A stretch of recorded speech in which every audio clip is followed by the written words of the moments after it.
चारचाकीची काच फोडून रोकड चोरी करण्यात आली। आंतरराज्यीय हायटेक गँग गजाआडे टोळीतील 7 आरोपींना तेलंगणातून अटक करण्यात आली आहे। सोलापुरात फौजदार चावडी पोलिसांनी ही कारवाई केली आहे। आरोपींकडून 3 लाखांची रोकड आणि कागदपत्र जप्त केली आहेत। महाराष्ट्रासह तेलंगणा, कर्नाटकातही ही चोरी केल्याचं उघड झालेलं आहे।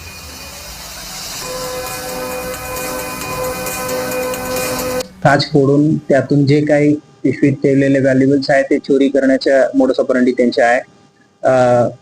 त्यांना अटक करून आता पोलीस कस्टडी आम्हाला पूर्ण 7 दिवस मिळालं होतं। त्यातून गेलेले जे महत्वाचे कागदपत्र, लॅपटॉपच्या पिशवी आणि 3 लाख कॅश ही त्यांच्याकडून रिकव्हर करण्यात आलेले आहेत।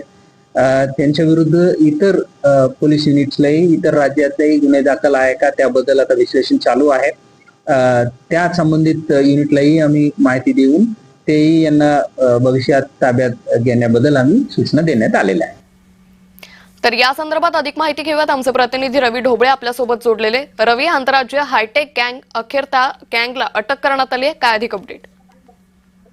अंकिता, सोलापूर शहरातील फौजदार चावडी पोलिसांनी जे आहे ते काल मोठी कारवाई केली आहे। मागील काही दिवसांमध्ये कारमधून लॅपटॉप असेल तसेच रोकड असेल असे चोरीच्या घटना घडल्या होत्या। याचे विविध पोलीस ठाण्यामध्ये जे आहे ते गुन्हे दाखल होते। पोलीस आयुक्त यमराज कुमार यांच्या मार्गदर्शनाखाली फौजदार चावडी पोलिसांनी जे आहे ते तांत्रिक विश्लेषणाच्या आधारे जे आहे या टोळीचा पर्दाफाश केलेला आहे। जवळपास 7 आरोपींना फौजदार चावडी पोलिसांनी अटक केलेली आहे। या पोलिसांत तपास करत असताना हे सर्व आरोपी जे आहे ते तामिळ भाषेत बोलत होते, त्यामुळे पोलिसांना मोठी अडचण निर्माण होत होती।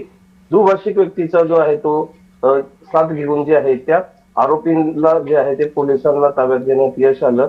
जवळपास 3 लाख रुपयांची रोकड आणि लॅपटॉप आणि कागदपत्र पोलिसांनी या आरोपीकडून दाखल केलेले आहेत। राज्यातील महाराष्ट्रासह तेलंगणा असेल, कर्नाटक असेल या ठिकाणाहून यांनी कारमधून मोठी चोरी केली असल्याचं तपासात निष्पन्न झाले।